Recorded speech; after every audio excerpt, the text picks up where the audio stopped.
Hello, good morning class X. How are you today? Hari ini kita belajar IPS dan mereview beberapa materi-materi yang sudah pernah kita pelajari supaya kalian lebih bisa memahami dan untuk persiapan mid semester untuk minggu depan ya. Oke, langsung saja kita mulai, diikuti baik-baik. Yang pertama mengenai hambatan-hambatan pengembangan agrikultural di Indonesia. Jadi ada 6 poin. Yang pertama, skala usaha pertanian pada relatif kecil. Itu yang menjadi hambatan pengembangan agrikultural. Yang kedua itu modalnya terbatas. Yang ketiga, penggunaan teknologi masih sederhana.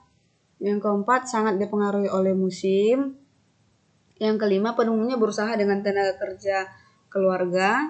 Artinya tidak punya modal untuk mengupahi orang lain. Dan yang keenam adalah akses terhadap kredit, teknologi, dan pasar masih rendah. Itu dia yang menjadi hambatan pengembangan agrikultural di Indonesia.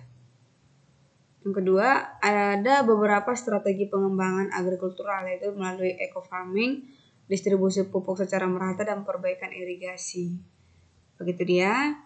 Yang berikutnya yang dimaksud dengan strategi eco farming itu merupakan peningkatan sistem budidaya di sektor pertanian yang ramah lingkungan dan terintegrasi dengan kearifan lokal di setiap daerah Indonesia. Sekali lagi, strategi eco farming itu adalah peningkatan sistem budidaya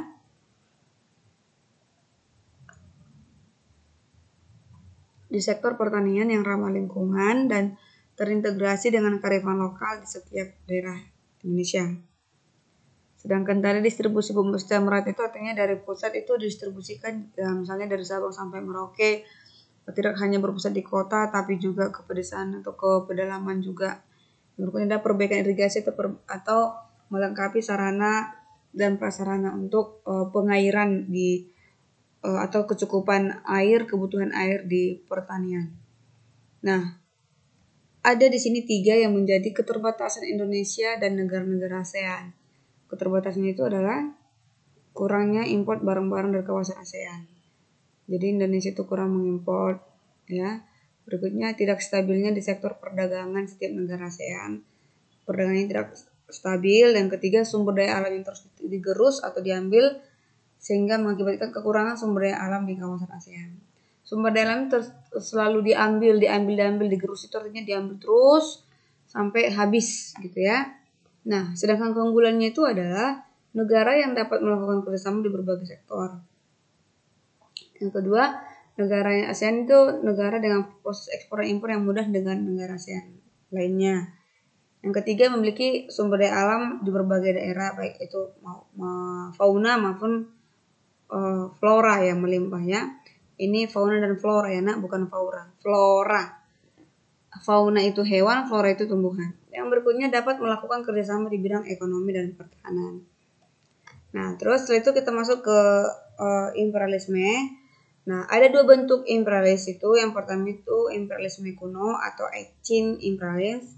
Adalah imperialis yang berkembang pada masa sebelum revolusi industri dengan semboyan 3G, gold, gospel, and glory. Itu kekayaan, penyebaran agama, dan kejayaan. Nah, sedangkan kalau imperialisme modern adalah bertujuan memperoleh kemajuan ekonomi. Nah, oke, jadi sampai di sini materi review kita.